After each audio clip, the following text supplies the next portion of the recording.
ఎందుకు నమోదు చేయరు? అమరావతి మహిళలు కూడా మరొక మహోద్యమం చేయడానికి మీరు సిద్ధంగా ఉండాలి. చేస్తామంటున్నారు, సిద్ధంగా ఉండాలి. దేనికో తెలుసా? ఇప్పటికే 32,000 ఎకరాల పైన చంద్రబాబు నాయుడు గారికి ఇచ్చారు. మీకేదో మంచి చేస్తారని భావిస్తున్నారు. మీకు మంచి ఏం జరగదు. మిమ్మల్ని ఏ విధంగా ముంచేయాలి, మీ భూముల మొత్తాన్ని చాలామంది తెలుగుదేశం పార్టీ నాయకులకి, కొన్ని బినామీ కంపెనీలకి ఏ విధంగా పప్పు బెల్లల పంపిణీ చేయాలని చంద్రబాబు నాయుడు గారు ఇప్పటికే పనిచేస్తూ ఉన్నారు. రెండో ఫేజ్ కింద మరొక 45,000 ఎకరాలు తీసుకోవడానికి ఇప్పటికే రంగం సిద్ధం చేశారు.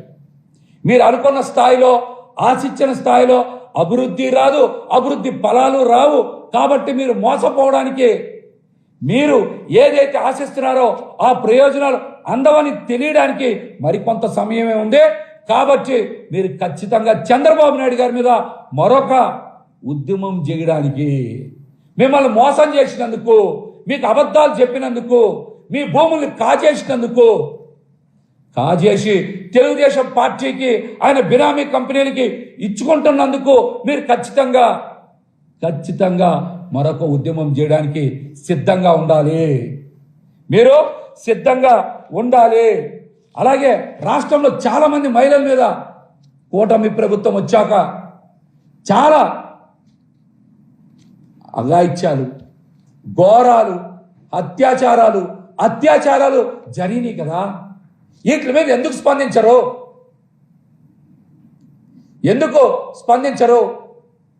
2 రోజుల కింద కూడా సత్యసాయి జిల్లాలో ఒక బాలిక మీద తెలుగుదేశం పార్టీకి చెందిన 14 మంది 6 నెలలుగా అత్యాచారం చేస్తూ ఉంటే ఇంతవరకు డీజీపీ గారు, హోమ్ మినిస్టర్ గారు, మహిళా కమిషన్ చైర్పర్సన్ రాయపాటి శైలజ గారు కూడా కనీసం స్పందించలేదు కదా. మీరు అంటే దళిత మహిళలు అయితే మహిళలు కాదా? గొడ్లవల్లేరు ఘటన జరిగింది కదా. చాలామంది ఆడపిల్లలు బయటకు వచ్చి బాత్రూంలో సీసీ కెమెరాలు పెట్టారని చెప్పారు కదా. మరి ఆ మహిళల ఆత్మగౌరవం కాదా? అప్పుడు మీరందరూ ఎందుకు స్పందించలా?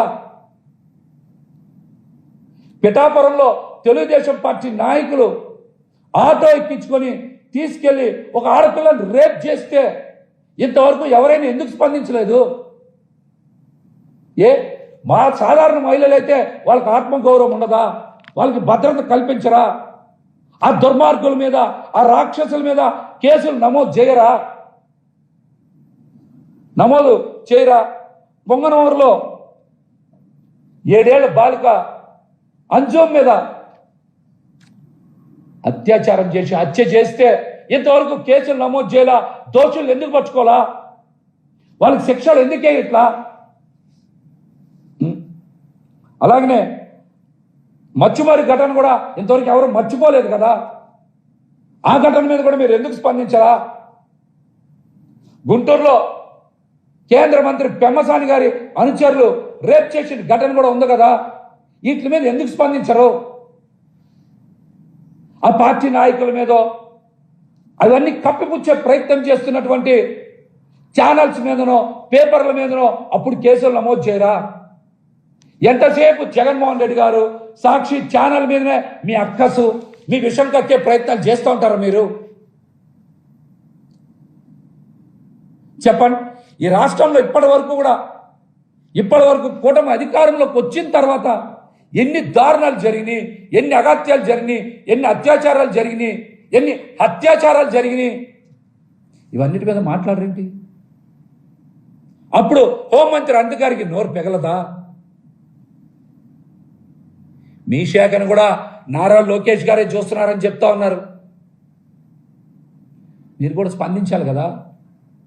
2 రోజుల కిందట మరి సత్యసాయి జిల్లాలో మరి ఒక మైనర్ బాలిక మీద తెలుగుదేశం పార్టీ కార్యకర్తలు 6 నెలలుగా అత్యాచారం చేస్తూ ఉంటే మహిళా కమిషన్ చైర్పర్సన్ రాయపాటి శైలజ గారు స్పందించారా?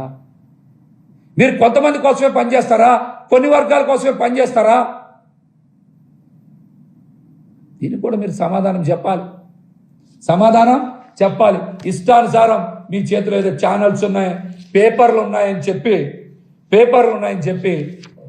వైఎస్ జగన్మోహన్ రెడ్డి గారి కుటుంబం మీద, సాక్షి ఛానల్ మీద, భారతి గారి మీద ఇష్టానుసారం దుష్ప్రచారం చేస్తే తిప్పి కొడతామని కూడా హెచ్చరిస్తూ